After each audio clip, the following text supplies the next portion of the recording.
This time last week, all my cabinet colleagues were all for my grand design. And now? But now the Foreign Secretary says it would be appeasing the Soviets.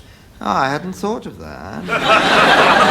The Defence Secretary says that Trident is best and Britain must have the best. Does he really? How fascinating. The Education Secretary says that conscription would undermine the educational system. Ah, that is a worry. And the Employment Secretary? Well, he goes on about 1 million unemployed trained fighters being let loose on the streets. Well, he has a point there. Don't understand it. Yeah. I mean, last week they all thought my new defence policy was a winner.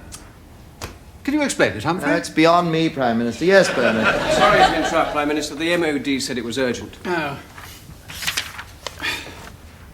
What?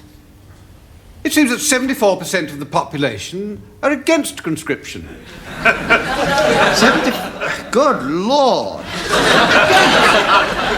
And the party poll said that 63% of the population was for it. You see, party figures can be very unreliable, Prime Minister. Evidently. May I suggest a compromise? What?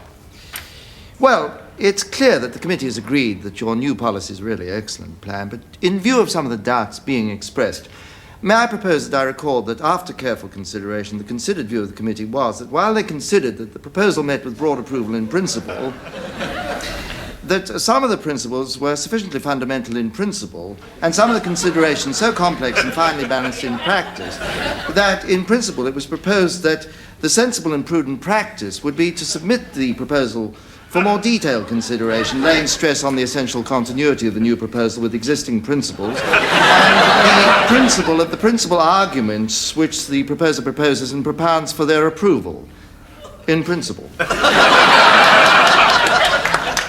What? Don't refer to your grand design in your television broadcast on Friday. You're not suggesting I should abandon it? Good heavens, no. Heaven forbid. It is a most excellent policy. All right. Well, we'll look into it further before I say anything about it. Oh, and Prime Minister, the TV people want a decision about the background scenery for the broadcast. Ah. Well, I suppose it better be the very modern suit with the high-tech furniture. And the high-energy yellow background. And abstract paintings? I suppose so. And Stravinsky? Yes, Prime Minister.